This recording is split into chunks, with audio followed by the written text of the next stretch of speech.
は小さくてもいつか大きく響かせるため転んで傷つきまた起き上がれば新しい景色が広がるから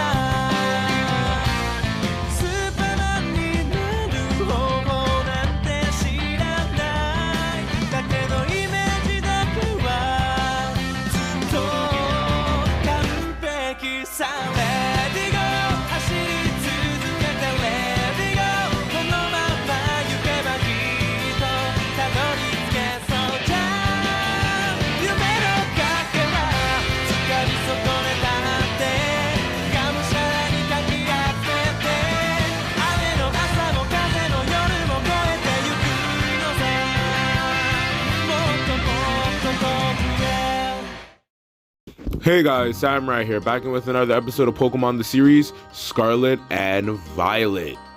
We open this episode on an open and lush field. We can see Koraidon running through the field with tons of energy. It's heading towards a canyon area where it meets the Roaring Moon from the last episode. They end up embracing each other in like a cool anime way. I don't know how to explain it, but you get what I mean. It's apparent that the two seem to share some sort of father-son dynamic. And it appears that Roaring Moon wants Koraidon to take over its territory once it might, it goes under. I can just say die. You guys don't have to say die. Once it dies, because, Pokemon get old. But it appears they have a father-son dynamic, and Roaring Moon wants Koraidon to take over its territory. Meanwhile, to mirror this in the depths of Area Zero, we can see that Miraidon has a very similar dynamic, a father-daughter dynamic. Yeah, I'm gonna say Miraidon's a girl for this case. You're gonna understand a lot sooner why I said this, but for right now, Miraidon is a girl. We're gonna give these legendaries genders for the first time. Miraidon is a girl. It appears that the Pokemon of Area Zero have set up some sort of caste system, where at least the top Pokemon have it based on flight, which means if you can fly, you're higher from the system. Koraidon and Roaring Moon can fly. Meanwhile, in the bottom, it's based on power output. It seems that the Pokemon are fighting for complete control of this ecosystem. They've had multiple battles for said control.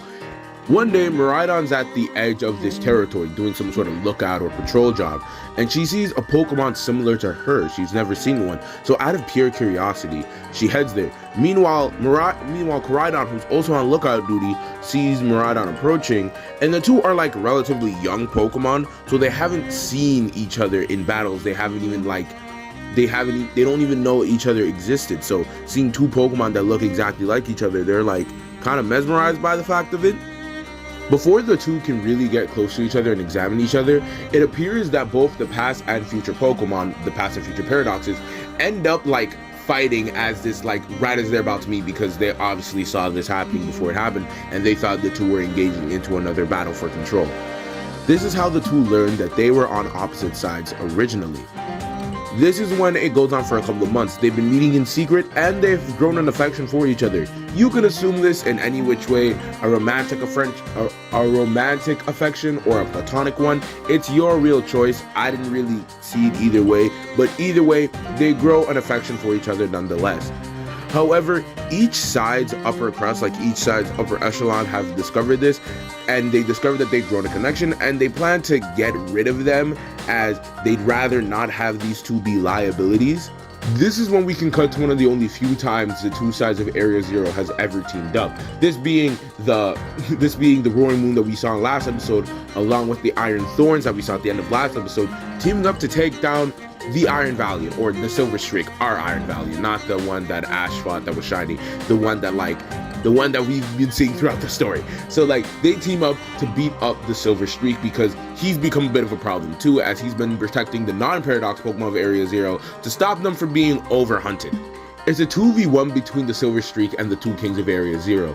It's a tough battle, and Silver Streak is the one who ends up allowing the Iron Thorns to have those scars that we see in the last episode. It's the reason why it has those scars. However, the two Pokemon end up overwhelming the Silver Streak, and it ends up having to leave for its own survival. Meanwhile, the two kings know that the serpents, being Koraidon and Miraidon, have been growing an attachment towards each other, and they will become a liability in the future. This is when the two kings, in a moment of having a weird kind of truce, look towards each other, And this is when we can cut to Gita fighting the Roaring Moon with Nimona and Serrano. Rika has also joined up later on. I just didn't cover that last episode because it'd be awkward to say. The battle is tough on both sides, which each side giving their all. I say that a lot. Which each side giving it their all. With Serrano using some extra moves, he's able to go blow for blow with this Roaring Moon. And Gita ends up using the same strategy that she used on the Iron Jugulus. She allows for both Nimona and Rika's Pokemon to be knocked out, allowing for her King Gambit to use its ability and revenge to knock out the Roaring Moon. Gita catches it. This is when we can cut to Ash and company staring down the Iron Thorns. This is when Koraidon desperately tries to appeal to the father figure that she used to have, but it's clear that the Iron Thorns has left that bond behind, and the battle gets underway. It's highly intense, which each side giving it their all against this mighty beast. The Iron Thorn's main target is the Silver Streak or Iron Valiant, as it knows what it can do, and now since it's not in a 2v1 scenario, the battle could definitely go either way between the two of them. However, Iron Valiant hasn't really gotten a chance to rest in the last couple of months because it's been going on overdrive. It hasn't really gotten time to sleep, so it's very sleep deprived. So as the battle starts to look grim for Iron Valiant, this is when Ash and Cyclizar ends up saving it with a breaking swipe, as Ash gives a smile to Iron Valiant saying that it got its back. However, this is when Iron Thorns goes on the offensive for Cyclizar, and it ends up brutalizing Cyclizar as it doesn't have the added bulk that Koraidon and Koraidon have to take these attacks. This is when Go and Chloe both command Koraidon and Koraidon to muster all their strength to use their signature moves. However, Iron Thorns is fast and advanced and is able to dodge the moves at the last minute. They end up colliding on Cyclizar, and just as it looks bleak for Cyclizar as the twin energies surround it, this is when Cyclizar begins to absorb the energies and evolve. This is when everyone, including Iron Thorns, is mesmerized, as this is something that's never really happened before, or none of them have ever seen before. This is when we can see Cyclizar start to take shape into a new Pokemon. This Pokemon looking like a mix of Koraidon and Koraidon, but green. It's a weird form that Ash doesn't really know what to call in the moment. He just calls this thing Cyclizar because that's what he knows it as. This is when this new Pokemon uses a new move, being Dragon Rush. It ends up dealing massive damage to the Iron Thorns. This is what turns the tide of the battle, as Charadet and Koraidon have more bravery to face this foe now that they've seen what this Cyclizar was able to do. They end up all going ham against this Iron Thorns, overwhelming it. And with another Dragon Rush from Genraidon, which is the name of this Pokemon, Genraidon, it's able to be knocked out, and Ash uses the Pokeball that Gita gave him. Gita gave him a Pokeball in the last episode, I just forgot to mention that. Gita uses the Pokeball that Gita gave him and catches the Iron Thorns, ending this Paradox Crisis. This is when everyone gets an announcement on their phones from the Zero Institute. It's Gita talking. She thanks that every trainer, that all the Paradox Pokemon have now been caught and contained, and she thanks every trainer who's willing to help out. She says that if any trainer caught a Paradox Pokemon, it's imperative that they hand them over to the Zero Institute, as they want to make sure that these Pokemon don't have any new diseases or carcinogens that could be passed on to the Pokemon of this time, and then they'll return the Pokemon back as soon as possible.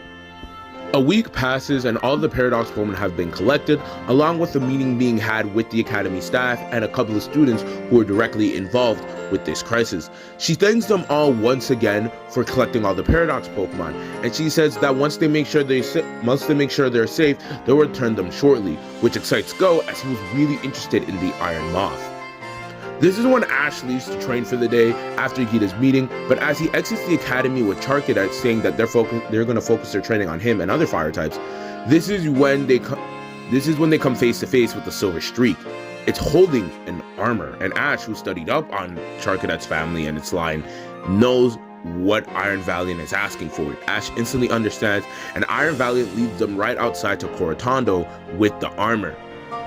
It appears that this armor is what's needed for Charcadet to evolve, and Ash is psyched to fight Iron Valiant once again. The battle begins and it's insanely dynamic between the two, as Charcadet has shown off everything that he's learned after this last semester of time. It's using the move Flame Charge, Flamethrower, it's going ham, but Iron Valiant is no laughing matter to take on. This Iron Valiant has gotten a little bit more rest, so it's ready to fight this Charcadet. The battle is intense between the two once again, as each side gives it their all. However, Iron Valiant once again is still a little tired. It's not at full capacity to output its power, which is why Charcadet can match it. Charcadet is giving it its all once again, and it's using the move Astonish. However, the move Astonish now becomes a powerful Nightshade that sends Iron Valiant away, but this only amps up Iron Valiant as it uses Psycho Cut.